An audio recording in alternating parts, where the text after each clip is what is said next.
오늘 지혜자의 축복을 또 말씀하고 있는데 성경에서는요, 하나님께서 우리에게 말씀을 주신 이유 자체는 삶의 여정이 지혜롭게끔 삶을 살아가는 거. 말씀은, 하나님 말씀은 우리에게 지혜를 주거든요. 이 세상을 살아감에 있어서 세상이 말하는 지혜는 많이 가진 사람, 많이 배운 사람이 지혜 있는 사람이거든요. 그런데 결국엔요, 성경에서의 지혜 있는 사람은 하나님 말씀을 소유하고 있는 사람이 또 지혜 있는 사람임을 또 말씀하고 있습니다.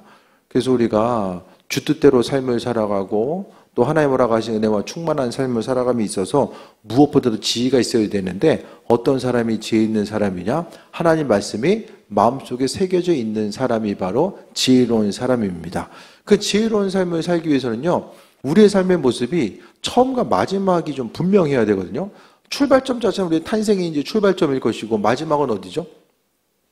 이 세상에서의 끝이 마지막이 아니라 하나님 나라가 바로 마지막이라는 사실에 대해서 인식하면서 그 믿음으로 삶을 살아가야 된다는 거예요.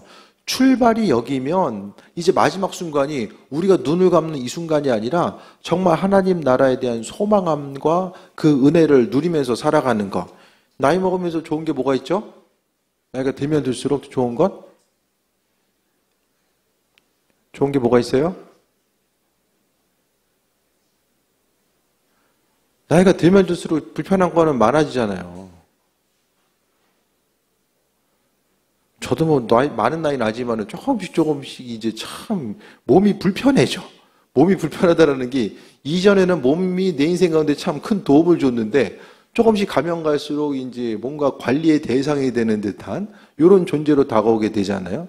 달래가면서 또 아껴 써야 되고 이런 부분들. 근데 나이 먹으면서 좋은 게 뭐가 있죠? 주님 만날 때 가까워지는 것밖에 없어요. 나이가 들면 들수록 이게 시간이 다가오는구나, 이렇게 이제 느끼면서 인생을 살게 되잖아요. 한 해 한 해가 다가오면 다가올수록, 모르겠어요. 여기서 천년만년 살고 싶은 분이 있을지 모르겠지만은 점점 더 시간이 가면 갈수록 우리는 주님 만날 때가, 그래서 그냥 이렇게 죽음에 대해서 나이 먹지 않고 주님께 가는 사람도 있겠지만은, 나이가 먹는다라는 것은 우리가 10대에 경험할 수 있는 주님, 또 20대, 30대, 40대, 나이가 먹어가면 먹어갈수록 내 인생 가운데, 믿음 생활 가운데 주님을 경험하고 그분과의 관계할 수 있는 모습들. 그러니까 우리도 10대의 모습이나 30대, 40대 모습이 그대로 나 자신의 모습은 아니잖아요. 우리도 변화가게 되고 조금씩 믿음도 깊어지고 하나님의 은혜 가운데 삶을 살아가는 거. 그래서요, 우린 정말 지혜가 있어져야 돼요. 시간이 가면 갈수록 하나님 허락하신 지혜가 없으면 우리가 믿음으로 충만한 삶을 누릴 수도 없고, 점점 더 하나님 나라가 아니면 인생을 살아가는 것 자체가 불편해지잖아요. 하루하루 인생을 사는 것 자체가 이제 불편해질 수밖에 없는 이런 환경 가운데 있는데, 그래도 기쁨으로 인생을 살아갈 수 있는 것은 주님 만날 때 가까우는 것. 주님은 어떤 사람들이 만날 수 있죠?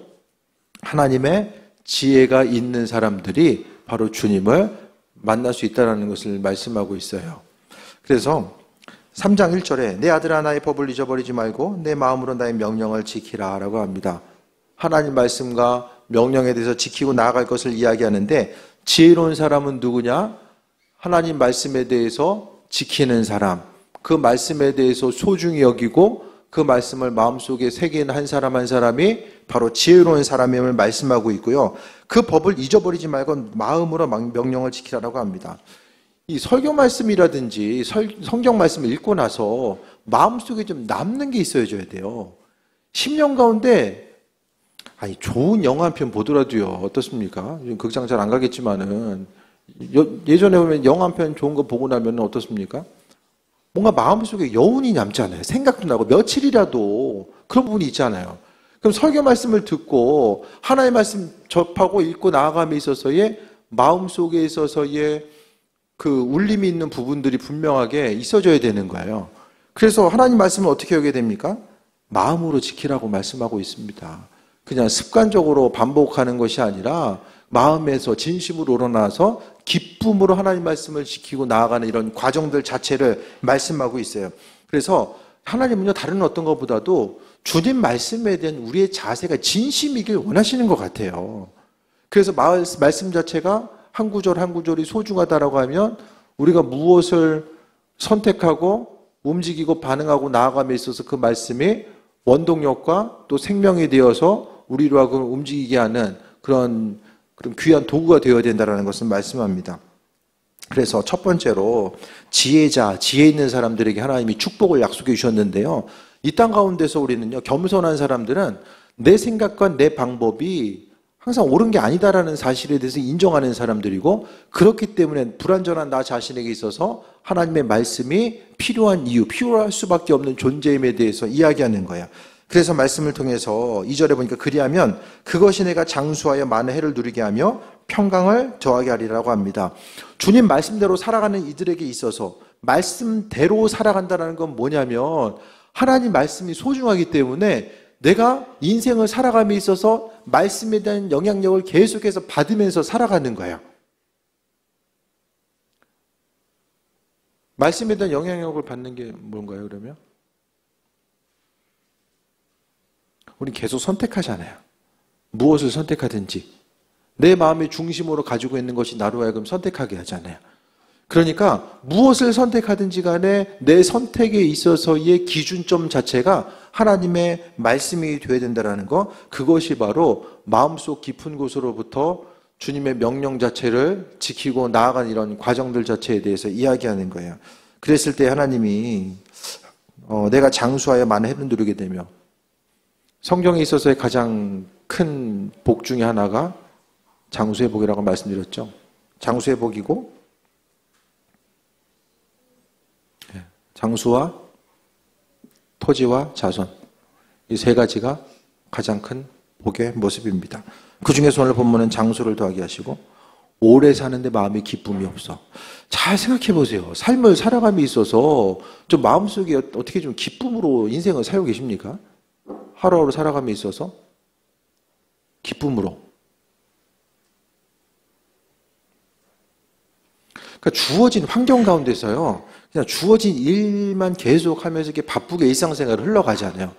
그런데 하나님은요, 우리가 항상 그분에 대해서 기억하길 원하셨고, 그분의 말씀이 기준이 돼서 우리가 하루하루 승리하는 삶을 살기를 원하셨다는 거예요. 그래서 무엇보다도 명령을 지키는 사람, 하나님 말씀에 내 마음에 어떤 잔잔한 여운으로 남아있고, 또 무슨 일 하든지 간에 어떤 선택의 요소 가운데서 그분의 말씀이 기억나고, 내가 어떤 옳아 보이는 거, 마음에 무엇을 선택하든지 간에 그 기준 자체가 하나님 말씀이 되는 거예요. 그래서 우리 한 사람 한 사람이 삶을 살아감에 있어서 주님의 선하신 뜻과 인도하심을 바라보고 나아가는 우리의 삶의 모습이 그 기준점 자체, 마음의 중심과 기준이 하나님의 말씀이 되어서 우리로 하여금 삶을 살아가게 하는 이런 원동력이 될 수 있어야 됨을 말씀하고 있고요. 그러한 하나님 말씀이 마음속에 있는 사람들, 그들을 향해서 하나님이 평강을 더하게 해주신다라는 거, 스스로의 삶에 대해서 바라보고자 했을 때에 무엇보다도 기도의 제목 가운데 기도를 시작했을 때에 하나님께서 허락하신 가장 큰 은혜가 마음과 생각을 지켜주시는 것이잖아요. 그래서 우리가 오늘 하루를 살고 또 내일을 살아감에 있어서 마음의 기쁨과 평강함 자체를 다른 곳에 빼앗기지 않는 것. 주님 주신 말씀과 지혜가 없으면요, 뭐가 되냐면 중요하지 않은 것을 엄청 중요하게 여기고요, 중요한 것을 하찮게 여깁니다. 그게 주님의 지혜가 없는 사람들의 특징이거든요. 하찮은 것에 마음 빼앗기다 보니까 정말 우리가 심각하게 여기고 통곡해야 되고 중심을 두어야 될 것에 대해서는 하찮게 여기면 하나님과의 관계성 자체도 이제 문제가 생길 수밖에 없어요. 말씀을 통해서 중요하다고 여기는 것 자체. 그러니까 믿음 생활을 잘하는 방법은 주님께서 이건 중요한 거야, 우리 일생 가운데 정말 중요한 거야라고 말씀하신 것이 내게 동의가 되고 내게도 중요한 거고, 이 반대적인 것들은 내게도 아닌 게 되는 거죠. 이것이 바로 하나님의 은혜와 또 인도하심을 살아가는, 그 인도하심 따라 살아가는 사람의 증거임을 또 말씀합니다. 그래서 은혜 가운데 3절에 인자와 진리가 내게서 떠나지 말게 하고 그것을 내 목에 매며 내 마음판에 새기라. 인자와 진리가 무엇입니까? 인자가 하나님 되시죠. 또 그리스도 예수 되시고, 진리 자체는 무엇입니까? 하나님 말씀, 그분의 존재함. 결국 인자와 진리도요, 성경 말씀은 뭐냐면 하나님 자신이 바로 말씀이거든요. 하나님 자신이 말씀이에요. 그래서 말씀을 대하는 태도가 우리가 하나님을 대하는 거예요. 우리가 날마다 뭐 하나님 보는 거 아니잖아요. 근데 하나님은 이 성경 말씀을 통해서 우리와 함께하고 계시거든요. 그러니까 결국 주님과 교제하고 동행하는 삶이라는 건 마음속을 통해서 주님을 생각하는 것도 있지만 실제적으로 이 성경 말씀을 통해서 하나님 말씀을 통해서 우리의 마음문을 계속해서 두드리고 계시고 우리의 마음속의 어떤 감동과 여운으로서 계속해서 말씀하시고 또 말씀하시거든요. 그러고자 했을 때에 주님의 음성에 귀를 기울이고자 하는 것, 또 내 마음속에 그리스도 예수 하나님의 말씀이 있는 것. 근데 말씀 자체에 대한 좀 성경이라는 이 말씀 자체를 어떻게 좀 여기십니까? 단순히 어떤 책으로 우리가 받아들이고 있지는 않은가.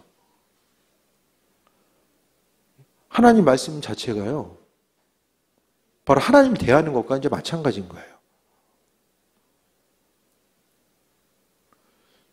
그래서 이제 우리 신앙의 선배들은 어떻게 하죠? 이 하나님 말씀에 대해서 대하는 걸 소중히 여기다 보니까 이 성경 말씀 또 성경책도 아주 소중히 여겼잖아요.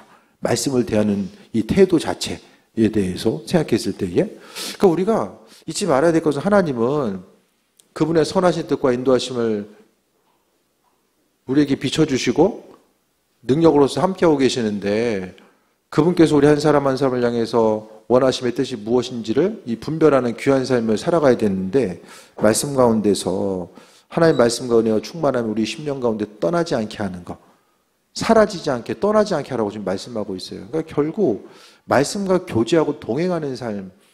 그러니까 친한 친구, 우리가 인생 가운데 좀 친한 분 있잖아요. 친하다라는 것은 서로 자주 교제하고 서로 자주 연락하고 함께하는 삶을 이야기하잖아요.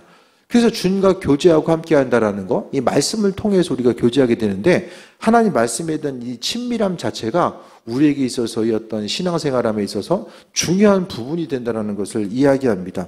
그래서 목에 매고 마음판에 새기라는 거. 목에 맨다는 건 뭐죠?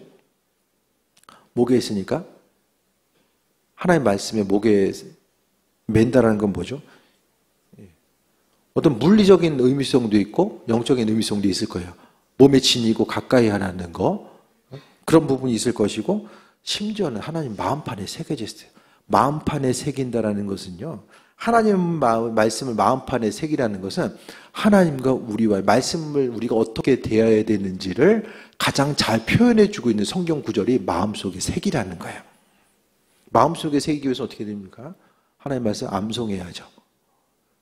물리적으로도 암송해야지만 그것이 머리를 통해서 마음속에 새겨지니까 머리로는 암송이 되고요. 그 암송된 말씀을 되새기고 그 말씀대로 움직이고 행했을 때에 마음속에 새겨지게 되는 그런 모습들이 있는 거예요. 그래서 우리가 오늘 큐티를 통해서도 보게 되면 다니엘이 하나님 말씀이 항상 마음속에 있었기 때문에 왕 외에는 다른 곳을 향해서 절하지 말라고 하는 그 왕의 선전포가 있었지만은 어떻게 했습니까? 그가 하나님 말씀이 마음속에 새겨져 있었기 때문에 그로 하여금 선택을 하게 하는 그런 기준 자체를 말씀을 근거로 해서 한 거. 하나님 말씀이 근거가 아니면 말도 안 되는 소리죠. 왕이 하지 말라면은 하지 말아야 되잖아요. 그런데 그에게 있어서의 움직이게 하는 원동력, 선택함에 있어서의 기준은 하나님 말씀이었고 다니엘은 말씀 자체를 머릿속으로만 기억했던 것이 아니라 행함을 통해서 마음속에 새긴 거예요. 마음속에 새긴 거. 예를 들어서 옆 사람에게 이야기하는 거야. 너 이름을 내 마음속에 새길게. 그 무슨 생각이 들까요? 상대방의 이름을 마음속에 새긴다. 무서워요? 죄진 사람 무섭겠지. 죄 짓고 나서 야, 너 다시 만나기만 해봐. 내 네 이름 마음속에 새긴다. 그럼 떨리겠지. 하지만 뭔가 나에게 은혜를 받은 사람이 이름을 마음속에 새기겠습니다 하면은 잊지 않겠다라고 하는 어떤 더 큰 약속이 있을 수 있어요. 마음속에 새기는 것보다. 그러니까 하나님은요, 우리에게 하나님의 말씀을 어떻게 대해야 되는가를 마음속에 새기라는 것이고, 그러니까 우리가 하나님 약속에는 보면은 이 율법책을 내 입에서 떠나지 말게 하고 주야로 묵상하고 다 하나님 말씀하고 있잖아요. 그러니까 그 말씀에 대해서 우리가 한 말씀 한 말씀을 얼마나 우리가 좀 이렇게 진지하게 대하고 있는가. 주님의 말씀을 정말 하나님 대하는 것처럼 진지하게 대하고 있는가. 하나님은요, 분명히 약속하셨잖아요. 하나님 말씀을 소중하게 여기고 마음속에 새기는 사람들에게 오늘 본문 가운데서도 장수와 평강을 더하게 하시고 은혜와 충만함을 함께 하시겠다라고 말씀하고 있는데, 우리가 만약에 그 은혜와 충만함을 누리지 못한다라고 한다면 문제가 뭘까? 하나님 거짓말하는 거냐? 아니면 내가 내 마음속에 하나님 말씀을 새기지 못하고 있는 거냐? 그러니까 말씀에 있는 약속들을 누리지 못하고 있으면 좀 이상하게 여겨야 돼요. 이 말씀은 뭐 나랑 상관없는 거지, 이렇게 치부하고 넘어갈 게 아니라 정말 그 말씀에 대한 우리의 자세 자체를 돌아봐야 되는 거야. 하나님 말씀은 이게 완성된 말씀이거든요. 말씀이 새로 고쳐질 가능성은 없어요. 끝난 거예요. 하나님은 기록되어 있다는 건 뭘 이야기하냐면, 아니 세상 사람들도 법정에 가서 중요한 거는 내가 이렇게 얘기했었는데요, 백날 얘기해봐요. 이게 무슨 법적인 효용성이 있나? 기록된 것이 이게 효용성이 있잖아요. 그러니까 이 하나님의 말씀은 하나님께서 기록한 것이고 그분께서 보증하는 것이고, 아니 마음판에 새긴 사람들에게 축복하신다고 말씀하셔도 그거 안 하시면 하나님 거짓말하는 거죠. 약속대로 안 하시면 하나님은요, 하나님의 그 존재에 대한 자기 부정이 되는 거예요. 스스로 원래 있으셨던 그 창조주 하나님이 자기 부정을 하는 이 모순과 오류가 생긴다니까요. 하나님의 모순을 찾는 게 아니라 우리는요, 먼저 말씀이 내 마음속에 새겨져 있는가. 말씀에 새겨져 있는 사람은 무엇을 말하든지 선택하든지 간에 주님 기뻐하시고 원하시는 것들로 새겨지고 체험받고 나아가고자 하는 거죠. 그래서 하나님이요, 마음판에 새기며, 그러니까 우리는 오늘 본문을 볼 때마다 야, 이거 하나님 말씀 마음판에 어떻게 새겨야 될까? 어떻게 하면 마음판에 새겨질 수 있을까요?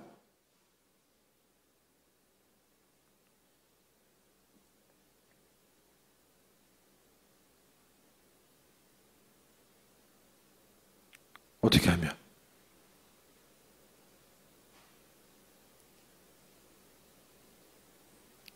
그 독립운동 당시에 우리나라 이제 뭐 정확한 스토리는 기억은 안 나지만은 어떤 임시정부를 만듦에 있어서 그런 스토리를 봤었는데, 책 한 권을 가져가야 돼요, 해외로. 근데 이제 책 가져가다가 걸리면은 이제 바로 잡혀가는 거예요. 그러니까 이 여자분이 책 자체를 암송을 한 거예요. 4일 만에. 4일 만에 책 한 권 암송하고 책 버리고 가서 이제 다시 필사한 거예요. 우리나라 이제 임시정부가 들어서고 독립운동하는 데 있어서 아주 중요한 역할을 했던 거죠. 하나님 말씀, 하나님 소중하고 그분 말씀이 소중하다고 하는데 정말 소중한가?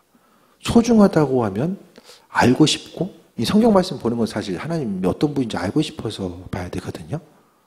근데 누군지 잘 모르잖아요, 하나님이. 어떤 분인지.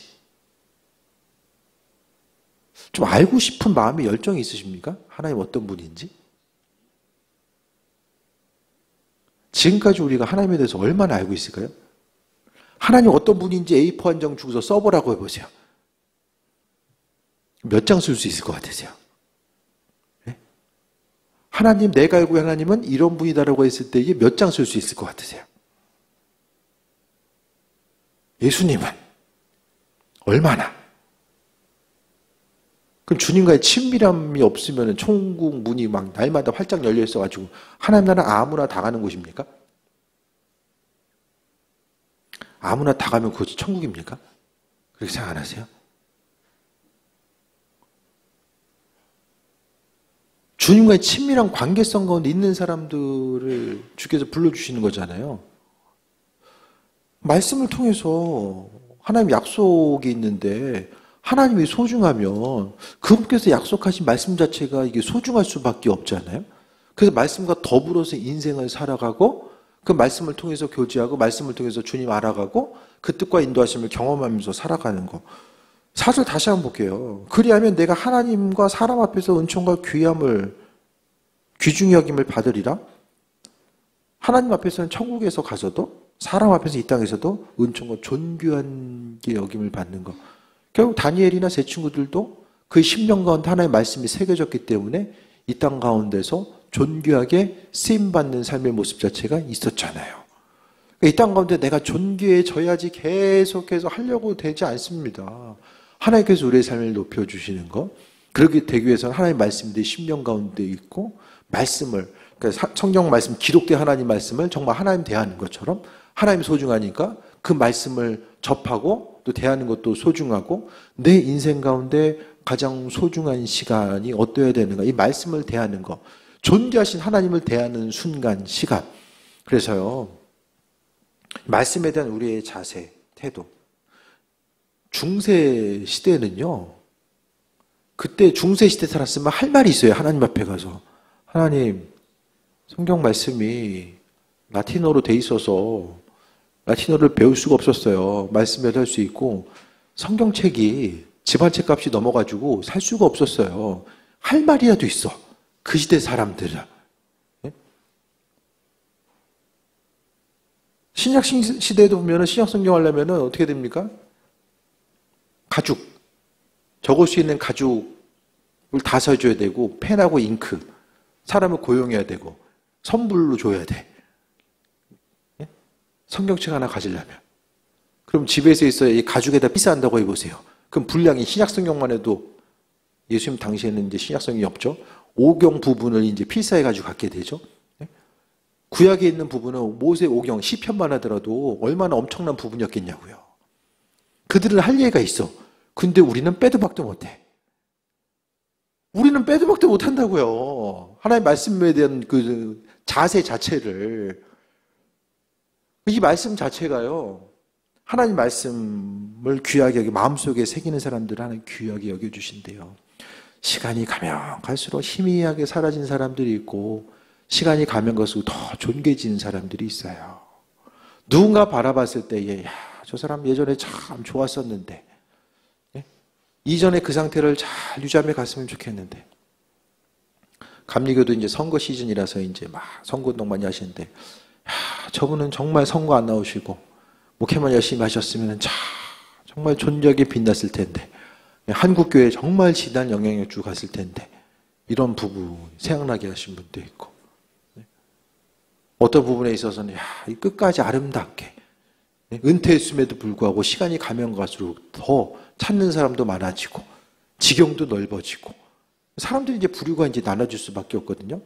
그러니까 결국 주님 존귀하게 여긴다고 했을 때에 우리의 인생 자체가 시간이 가면 갈수록 존귀함을 입는 것은 내 스스로의 힘과 노력이 아니라 하나님께서 존귀하게 여겨주시고 만들어주시는 그 은혜와 충만함을 경험하면서 나아갈 수 있어야 된다는 거예요.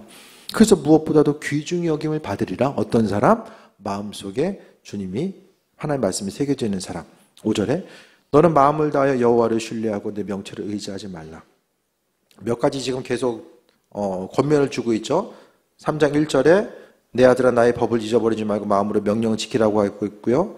3절에 말씀에 대해서 목에 메고 마음판에 새기라고 하고 있고 그 다음에 5절에 마음을 다하여 여호와를 신뢰하고 명철을 의지하지 말라. 마음을 다하고 하나님을 신뢰하는 것이 무엇입니까? 하나님을 신뢰하면 하나님 어떻게 말씀하시죠? 이 성경 말씀을 통해 주시는 거잖아요. 그래서 무엇을 선택하든지 간에 우리가 신앙인들이 보기 좋은 것. 그 아브라함이 이제 그 조카 롯과 헤어질 때에 아브라함은 조카 롯에게 뭐라고 이야기합니까? 그 네가 먼저 결정해. 너 가고 싶은 데로 먼저 가. 그러니까 신앙인들은 좀 그런 여유가 있어야 될 것 같아요. 무엇을 하든지 내가 뭘 하든지 간에 하나님께서 되게 하신다라는 그 은혜와 충만함.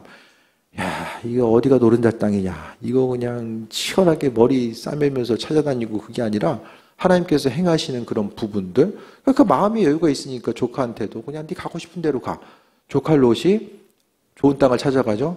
내가 보기 좋은 땅은 남들도 좋은 거예요. 그러니까 그 동네가 이제 소돔과 고모르상 넣어가지고 멸망의 상징이 되는 그런 모습들이 나오잖아요. 그러니까 보기 좋은 거, 들려지는데 좋은 것이 아니라 하나님 말씀하신 지혜가 있으면 때로는 좀 투박하고 척박해 보여도 길이 아닌 것처럼 보여도 하나님께서 그분이 만들어 가시고 은혜와 충만함을 경험하는 것. 그래서 우리 인생 가운데 정말 내 인생 가운데 하나님께서 일하실 만한 그런 여지 자체가 있는가?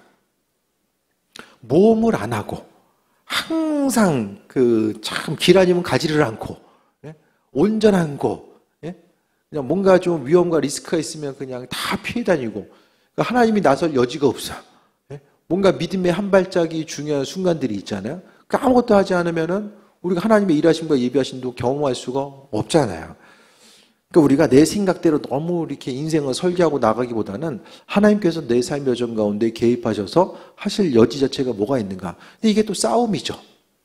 우리의 본성 자체가 있기 때문에 그게 싸움이거든요. 믿음으로 선택한다라는 것은 항상 뭔가 조금 불편하고 때로는 좀 인간적으로 보기에는 손해나는 것 같고 어려움이 있는 것처럼 보여지거든요. 그러니까 그 어려움에서 뒤로 하고 앞으로 남겨질 어떤 그 손해와 리스크에 대해서 전혀 생각하지 그 여지 자체를 이제 남겨두지 않고 삶을 살아가다 보면 정말 하나님의 일하심 자체를 바라볼 수가 없는 거예요. 그러니까 성경에서도 보면 주님의 명령 자체도 그러고요. 또 주님께 쓰임 받았던 사람들이 주변에 누가 보기에도 야 그냥 그럴만하지 그런 경우가 몇 번이나 되냐고요.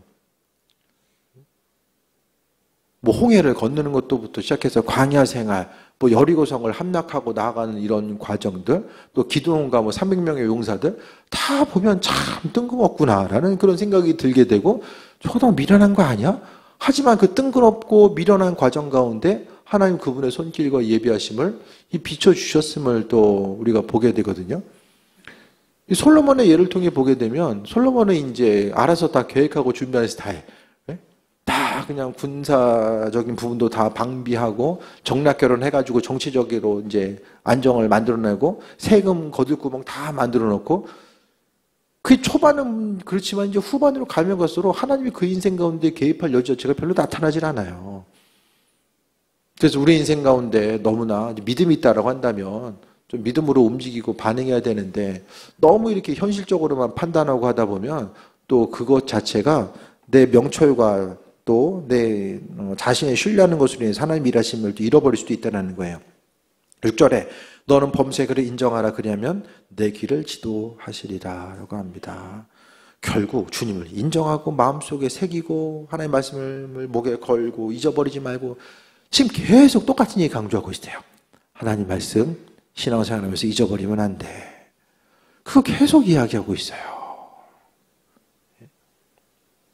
그래서 우리 결국 하나님 말씀이 중심이 되고 소중한 사람 어떤 사람이냐?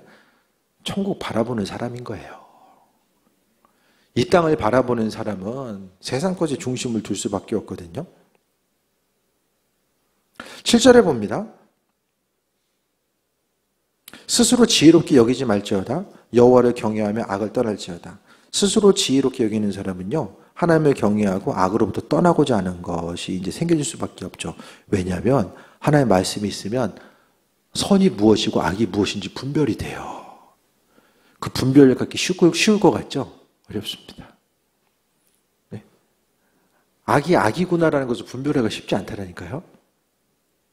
제가 말씀드렸잖아요. 아담과 하와가 선악과가 그냥 중간에 썩어있고 벌레 기어다녔으면 그거 먹었겠냐고요. 네? 먹음직하고 보암직하니까 먹은 거예요. 죄의 요소가 있을 때 이게 뭐 이 정도는 저도 되겠지. 스스로 타협하면서 살아가는 부분이 얼마나 많이 있어요. 그러니까 죄가 죄인지를 모르는 거예요.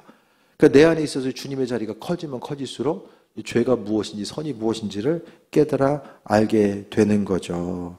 그러면서 스스로 지혜롭게 여기지 말 것을 이야기하고 있고 8절에 이것이 내 몸에 양약이 되어 내 골수를 유택하게 하리라. 이것이 뭐죠? 하나님 말씀이 몸에 양약이 된대요. 보약 먹고 링거 맞는 것도 중요하지만 하나님의 말씀이 우리의 인생 가운데 결국 양약과 골수를 윤택하게 한다는 건 뭡니까? 하나님의 말씀이 골수인지 피와 연결되잖아요. 피가 혈관이 우리 몸에 안 가는 곳이 없잖아요. 하나님의 말씀이 우리로 하여금 생명이 되고 능력이 되는 것. 하나님 말씀이 능력이 되는 것을 인정한 사람들은요. 9절에 보면 내 재물과 내 소산의 처음 익은 열매로 여호와를 공경하라고 합니다. 그리하면 내 창고가 가득히 차고 내 포도즙에 새 포도즙이 넘치리라. 결국 하나님 말씀대로 살아가라는 것은 뭐와 연결되죠? 주님의 말씀이 대부분 뭐와 연결돼요? 하나님과의 관계, 이웃과의 관계로 연결되잖아요. 큐티하다 보면은 대부분 관계랑 연결되지 않아요? 적용점 자체가? 그러니까 결국 하나님 말씀이 있는 사람들은요, 하나님 사랑이시다라고 말씀하잖아요. 그 사랑은 하나님을 향해서, 주변을 향해서 흘러갈 수밖에 없고, 그래서 말씀에 있어서의 핵심적인 내용은 하나님의 사랑이 무엇인지를 아는 것이고, 또 그분께 중심을 두는 사람, 결국 삶의 모습 자체가 하나님 소중하고 말씀이 소중하기 때문에 내가 할 수 있는 최고의 헌신, 그것이 시간을 들이든 예물을 들이든 주님을 향해서 내 재물과 소산의 처음 열매. 그러니까 결국 하나님을 대하는 우리 자세를 이야기하는 거예요. 그분이 소중하니까 사람이 있어서 소중한 재물을 하나님께 드리는 것이고, 그리고 하나님 무엇보다 처음 익은 것, 첫 열매에 대해서 귀하게 여기셨잖아요. 그분께 드려지는 삶을 살아가는 거죠. 그리하고자 했을 때에 그러니까 하나님의 약속, 재정적인 풍성함과 풍요로움에 대해서 하나님은요, 결국 하나님을 향해서, 그러니까 주님에 대한 물질에 대한 우리 자세가 우리가 이 땅 가운데 누릴 수 있는 풍요로움 또한 얘기하고 있는데요. 창고가 가득히 차고 포도즙 틀에 새 포도즙이 넘친다. 그러니까 주님께서 부어주시는 것은 그냥 먹고 살 정도 해가지고, 그냥 제가 가끔 비유 들잖아요. 불 꺼질랑 말랑할 때 장작 하나 딱 던져 넣어가지고 불씨 살려가지고 하고, 이 정도는 아닌 것 같아요. 말씀을 통해서 허락하신 하나님의 부어주심은 가득히 차고 넘치게 하신다라는 것이 하나님의, 그러니까 아버지는 날마다 이렇게 주시고자 하시는 거죠. 근데 왜 안 주는가? 왜 못 받아 누리는가? 하나님의 지혜가 있는 사람들이 그걸 아는 거예요. 말씀 중요하다라는 것은 우리가 그동안 아주 넘치고도 터지게 들어봤죠, 지금까지. 하나님의 말씀에 대해서 뭐 신명기부터 해가지고 말씀에 대한 소중함 자체를 이야기하는데, 결국 말씀에 나와 있는 은혜와 축복을 누리는 사람은 그 말씀을 마음속에 새기는 사람이에요. 그래서 마음속에 새겨진 것들이 입술을 통해서 나오게 되고 행동하게 되잖아요. 그러니까 결국 무엇을 선택하든지 간에 그냥 하고 싶은 대로, 생각나는 대로, 주변 상황과 형편에 맞춰서 그냥 다른 사람 하는 대로 따라가고, 그러면 이제 말씀이 없는 거거든요. 그러니까 말씀을 통해서 약속하신 그 은혜를 누릴 수가 없는 거예요. 그러니까 말씀과 우리가 하나 되는 것이 아니라 주님 말씀 항상 옆에 있고 나도 이제 옆에 있는 거예요. 그러니까 말씀은 보이지만은 그 하나님께서 이 성경을 통해서 약속하신 놀라운 은혜와 비밀과 충만함은 누리지도 못하고, 주님 앞에 갈 수밖에 없는 거죠. 말씀 정리합니다. 지혜로운 삶을 살아가야 되는데요, 지혜 있어야지 하나님 나라 들어갈 수 있어요. 그 은혜 가운데 지혜가 있어야 되지만 분별력도 생기고 믿음 생활하는 것이 뭔지, 복음이 뭔지, 하루하루 뭘 소중하게 여기고 뭘 버려야 될지, 세상에서 뭐 썩어 없어질 것들, 우리가 지금 마음에 중심 두고 있는 게요, 얼마나 그냥 세상 것에 마음 중심 두고 살아가요.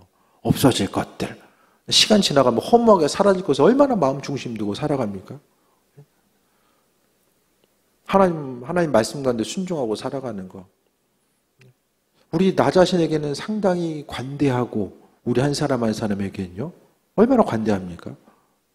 하나님 말씀에 비춰봤을 때 그 지혜가 있으면 우리가 믿음으로 어떻게 삶을 살아가야 되는 건지 주께서 우리에게 지혜와 능력을 함께 주십니다. 그러니까 무엇보다 오늘 본문의 말씀을 통해서 성경 말씀, 하나님 말씀에 대한 나 자신의 태도와 자세는 어떤가, 이 말씀 내 마음속에 새겨져 있는가, 아니면 한 귀로 듣고 흘러가는가, 아니면 머릿속에서 맴돌고 있는가, 맴돌다는 것을 확신을 갖지 못한다는 것을 이야기하거든요. 말씀에 대한 자세만, 우리의 자세만 바로 서면 하나님 그 약속의 말씀이 이루어지십니다. 그거 안 하면 하나님은 자기 존재에 부정이 되는 거예요. 그러니까 우리는 하나님 약속하신 것들을 신실하게 지키시는 것, 말씀을 통해서 세상을 창조하신 그분은 그분의 말씀대로 모든 것을 선하게 이루어진다는 것. 근데 그것에 대한 우리가 확신과 믿음이 있는가? 그 확신과 믿음은 마음속에 하나님 말씀 새기고 그 말씀대로 생명 걸고 살아가는 거예요. 그 이후에 하나님 어떻게 살아 역사하시고 뭘 하고 안 하고 계시고 하나님 선하시고 안 하고, 그건 나중에 얘기하는 거죠.